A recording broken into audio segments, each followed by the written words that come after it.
മാങ്ങ കഴിക്കുന്നത് ഒന്ന് കാണിക്കാം. അതൊരു മധുരമാണല്ലോ. അപ്പോൾ മധുരമുള്ളൊരു മാങ്ങ കഴിക്കുമ്പോൾ നമുക്കുണ്ടാവുന്ന നമ്മുടെ ഫേസിലൊരു എക്സ്പ്രഷൻ. ഇത് ആക്ടിംഗ് ആയിട്ട് വളരെ ബന്ധമുള്ളൊരു സംഗതി ആയതുകൊണ്ടാട്ടോ ഞാനതൊക്കെ പ്രാക്ടീസ് ചെയ്തെടുത്തത്. ഈ മധുരം കഴിക്കുമ്പോൾ നമുക്ക് ഫേസിലൊരു സന്തോഷത്തിന്റെ മുഖവും, എരിവ് കഴിക്കുമ്പോൾ നമുക്കൊരു ദേഷ്യത്തിന്റെ മുഖമൊക്കെ ഉണ്ടാവാറുണ്ട്.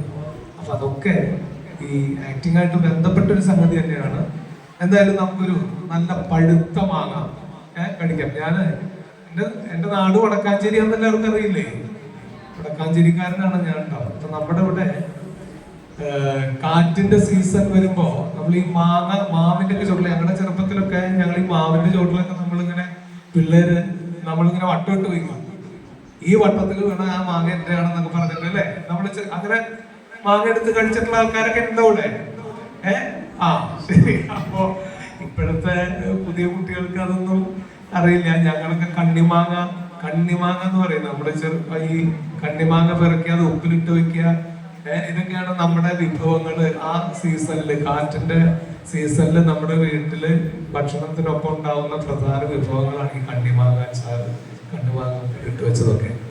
എന്തായാലും ഒരു പഴുത്ത മാങ്ങ, അന്നത്തെ കാലത്ത് നമുക്ക് ഈ മാങ്ങ വീട് കിട്ടുമ്പോൾ ഓടിച്ചെന്ന് അതിങ്ങോട്ട് എടുത്ത് കഴുകാനും കൂടി സമയമില്ലാതെ കടിച്ചു പറിച്ച് കഴിക്കുന്ന ഒരു സ്റ്റൈലായിരുന്നു.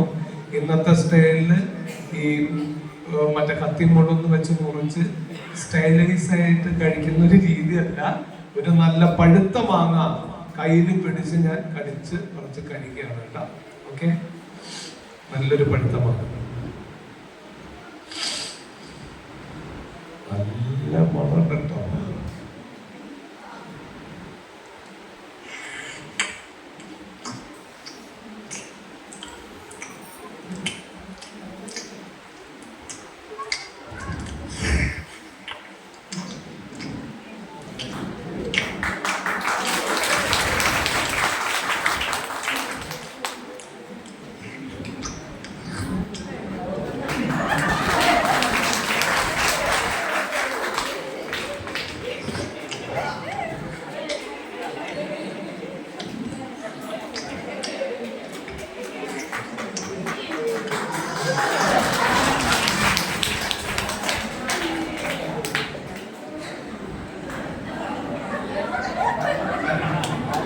ഒരു കാര്യമില്ല, പുള്ളിക്കൊരു കഷ്ണം കൊടുക്കണ്ടായിരുന്നു. ഞാൻ കേട്ടു, ആരെങ്കിലും കൊടുക്കോ പഴുത്ത മാങ്ങ കഴിക്കും? ആ മാങ്ങ തന്നെയല്ലാതെ ആരെങ്കിലും കൊടുക്കോ? ആ ഓക്കെ. അപ്പൊ ഇനി അടുത്ത സാധനം എന്തായാലും ഒരു കഷ്ണം വേണ്ടി ഞാൻ തരാം. നല്ല ഒരു കാന്താരി മുളക്, അത് വേണോ? ഒരു കഷ്ണം കാന്താരി മുളക് അറിയില്ലേ? ചീനമുളക് എന്ന് പറയുന്ന കാന്താരി മുളക് ഇത്രയേ ഉള്ളൂ, പക്ഷെ എരിവ അല്ലേ, നമുക്കറിയാം. അപ്പൊ എന്തായാലും ആ കാന്താരി മുളക് ഒരെണ്ണം ഞാൻ കടിക്കുകയാണ്. ഇത് വളരെ മൈന്യൂട്ടായിട്ടുള്ള ഒരു നോയ്സാണ്. അപ്പൊ അത് ശ്രദ്ധിച്ചിരുന്നാൽ അത് കടിക്കണ ശബ്ദം കേൾക്കുള്ളൂ കേട്ടോ. ഒരു കാന്താരി മുളക് ഞാൻ കടിക്കുകയാണേ.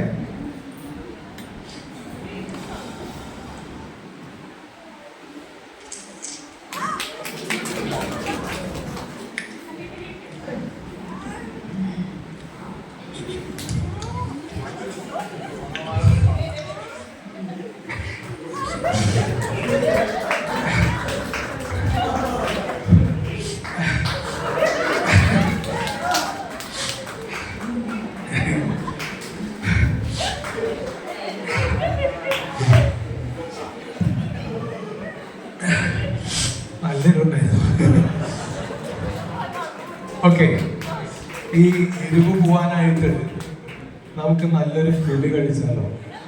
വാളംപുളി ഇല്ലേ? വാളംപുളി, കൊടപ്പുള്ളി അല്ല കേട്ടോ. വാളംപുളിയൊക്കെ നമുക്ക് ഈ കാറ്റിന്റെ സീസണിൽ ഇങ്ങനെ വാളംപുളി തോടോട് കൂടെ എന്നെ വീണ് കിട്ടണൊക്കെ ഊട്ടിച്ചെന്നെടുത്ത് കഴിച്ചിട്ടുള്ള ആളുകളുടെ ഒരാളാണ് ഞാൻ.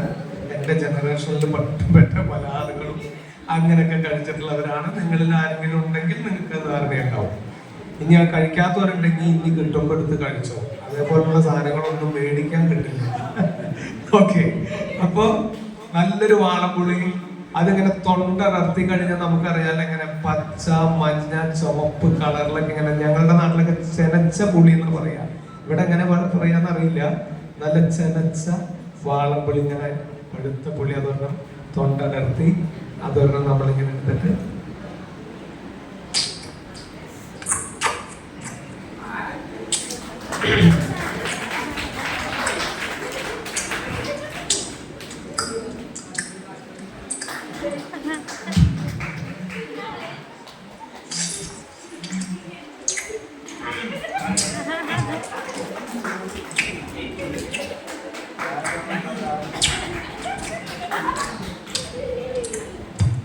അല്ലേ?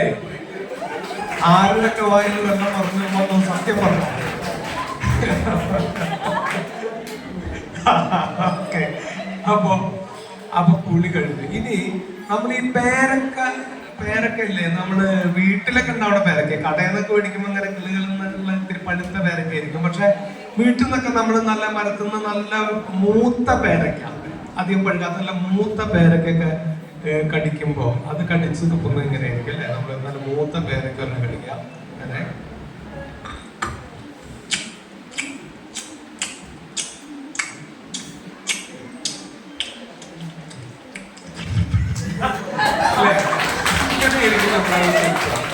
അല്ലേ? ഓക്കെ, അടുത്തൊരു സാധനം എന്ന് പറയുന്നത് ആപ്പിളില്ലേ, ആപ്പിള് ഇത് മധുരം തന്നെയാണ്, അത് കടിക്കുന്നതിന് വേറെ ഒന്നുമില്ല. ആപ്പിള് കടിക്കുമ്പോഴുള്ളൊരു വോയിസ് കിട്ടാം. ഇതും വളരെ ശ്രദ്ധിച്ചിരുന്ന നല്ല ശബ്ദം കേൾക്കുന്നുണ്ട്. ഒരു ആപ്പിള് കടിക്കും.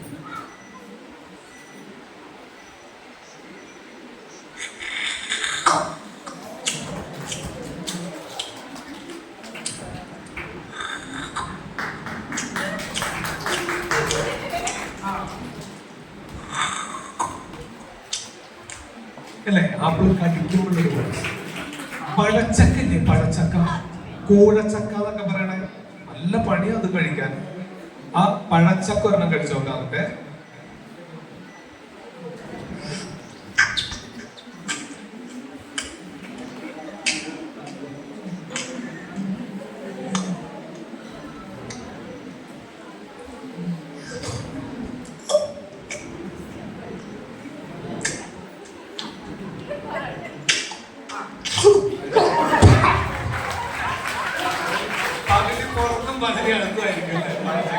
ഇഷ്ടായോ നിങ്ങൾക്കൊക്കെ? ഓക്കെ, വളരെ സന്തോഷം. വേറെന്താ ഐറ്റം നമ്മൾ കാണിക്കുക? ആ പ്രസംഗത്തിന്റെ ഐറ്റം ഞാൻ ആദ്യമായിട്ട് സ്റ്റേജിൽ കയറി പ്രസംഗിക്കുന്ന ഭയങ്കര വൈറലായിട്ടൊക്കെ വന്നിരുന്നു. ഞാൻ പല വേദികളിലും അത് ചെയ്തിട്ടുള്ളതാണ്. എന്നാലും നിങ്ങളുടെ മുന്നിൽ അത് നമ്മൾ അവതരിപ്പിക്കുകയാണ് കേട്ടോ.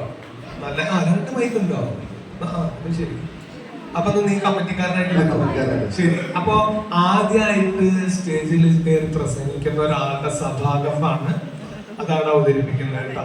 അപ്പൊ നമുക്കൊക്കെ അനുഭവം ഉണ്ടാവൂലേ, നമ്മളെ പെട്ടെന്ന് ഒരു വേദിയിലേക്ക് 2 വാക്ക് സംസാരിക്കുന്നൊക്കെ പറഞ്ഞ് ക്ഷണിച്ചു കഴിഞ്ഞാല് എനിക്കുണ്ടായിട്ടുണ്ട് കേട്ടോ. എനിക്ക് തുടക്കകാലത്തൊക്കെ നല്ല വേറെയുള്ള ആളായിരുന്നു. പിന്നെ അത് ഇങ്ങനെ കണ്ടു മാറി കിട്ടി.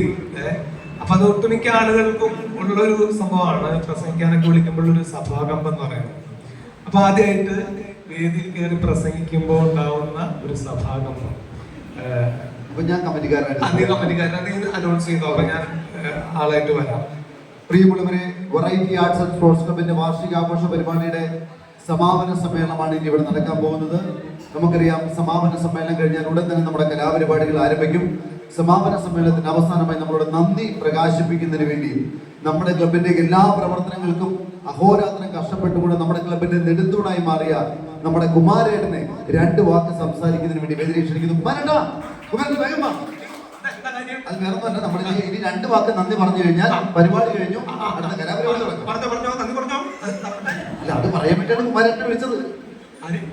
കുമാരേട്ടനെ വിളിച്ചത് നന്ദി പറയാൻ വേണ്ടിയിട്ടാണ്. ഞാൻ എന്താ ആവശ്യമില്ലാത്ത പഠിക്കുന്നത് എന്നെ കൊണ്ട് പറ്റുന്ന കാര്യമല്ലോ. 2 വാക്ക് നമ്മൾക്ക് ആ നന്ദി പറഞ്ഞ ആൾക്കാരുടെ ആ പേര് പറഞ്ഞു കഴിഞ്ഞാൽ പരിപാടി കഴിഞ്ഞു.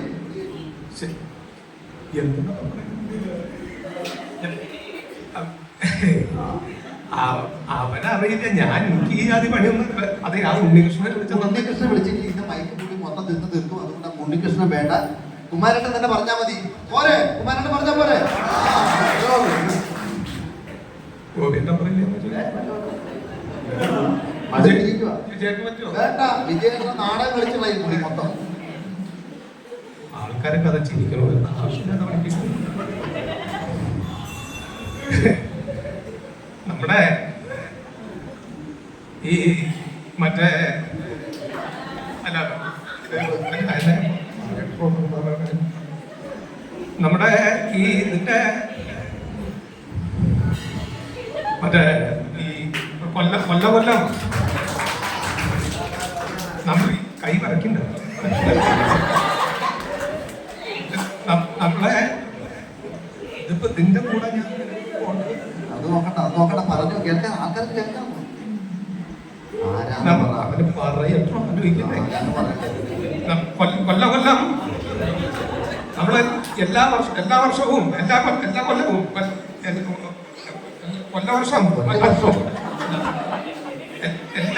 എല്ലാ വർഷവും നമ്മൾ നടത്താറുണ്ടല്ലോ, നടത്തി പോരാറുണ്ടല്ലോ, നടത്താറുള്ളതാണല്ലോ ഈ ഇത് മറ്റേ വാർഷികം. അപ്പോ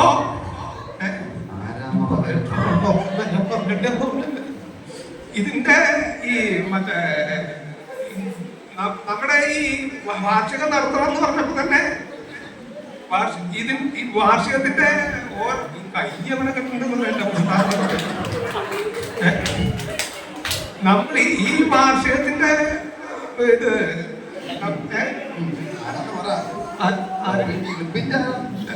അതെ ഇതിന്റെ ക്ലബിന്റെ മറ്റേ ഭാരവാഹി മറ്റേ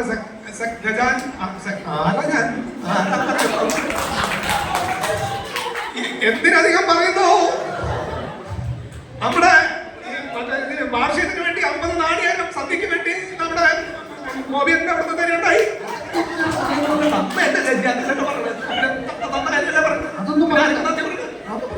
അതുപോലെ തന്നെ ഈ ഇത്രയും ആളുകളെ എല്ലാവരും കൂടി സ്വരുക്കൂട്ടി ഈ കസാരയും സാധനങ്ങളൊക്കെ നമ്മുടെ വിജയേട്ടൻ വളരെയധികം ബുദ്ധിമുട്ടിയിട്ടാണ് കൊണ്ടുവന്ന് മനസ്സിലായിട്ടോ. അവർക്കും നന്ദി പറയണ്ട പറഞ്ഞ പിന്നെ നീ എന്തിനായിട്ട് പറയണം. അങ്ങനെ ഏതൊക്കെ തരത്തിലുള്ള സഹകരണങ്ങളാണ്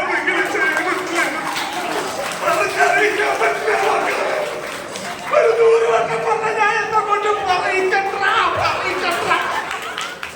ഞാൻ രാജിവെച്ചു.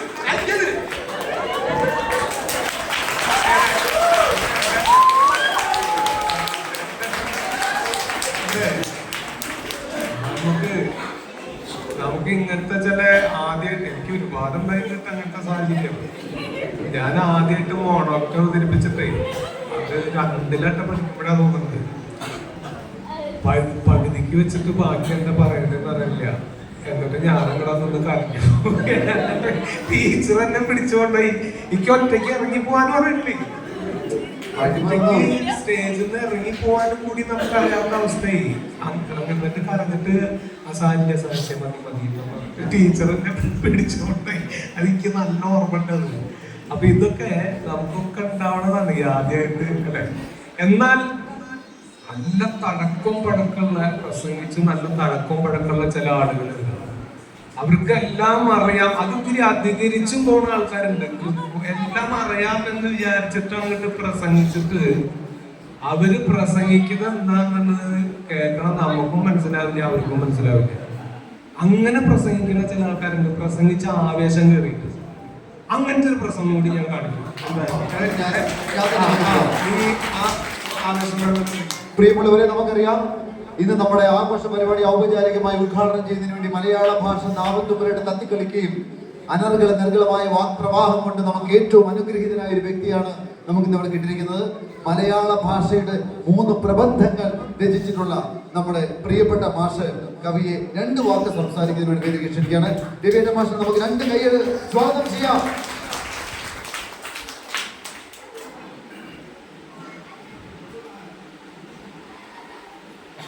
വേദിയിലും സദസ്സിലും ഇരിക്കുന്ന മാന്യ വ്യക്തിത്വങ്ങളെ, സുഹൃത്തുക്കളെ, സത്യത്തില് ഇങ്ങനൊരു പ്രോഗ്രാമിന് എന്നെ ഇവിടെ ക്ഷണിച്ചപ്പോൾ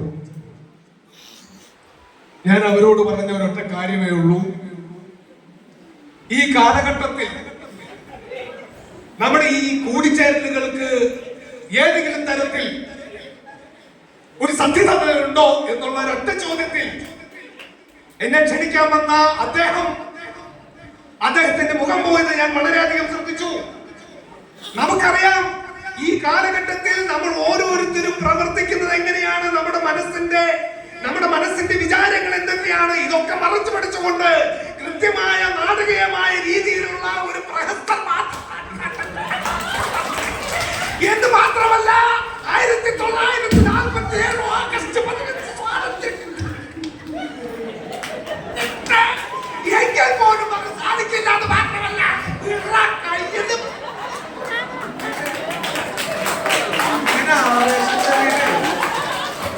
ആവേശം കയറിയിട്ട് എന്താ പറയുന്നത് അയാൾ പറയില്ല, നമുക്കും മനസ്സിലാവില്ല. അങ്ങനത്തെ ചില ക്ലാസ്സുകൾ അല്ലേ? എന്തായാലും ഹാപ്പി അല്ലേ? അപ്പൊ തൽക്കാലം ഞങ്ങള് ഇവിടെ വാങ്ങട്ടെ. പാട്ടൊക്കെ പാടണമെന്നൊക്കെ ആഗ്രഹമുണ്ട്. ഞാൻ പാട്ടുകാരനൊന്നല്ല, പാട്ടൊക്കെ ഉണ്ട്. പക്ഷെ ഇവിടെ അതിന്റെ സംവിധാനം ഉണ്ടോ?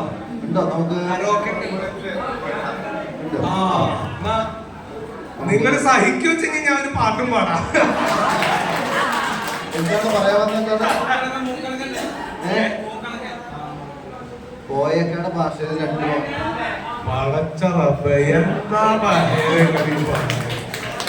ഞാൻ ഈ കോയയുടെ ശബ്ദത്തിൽ തന്നെ ആഴ്ചയിൽ നിങ്ങളുടെ കുടുംബത്തൊക്കെ വന്ന് പറഞ്ഞു. പിന്നെ വെറുതെ വരുമ്പോൾ ഇങ്ങോട്ട് അത് പറയും ഇത് പറഞ്ഞ എന്ത് മനുഷ്യന്മാരാണ് ആലോചിക്കാൻ വയ്യ. പോരെ.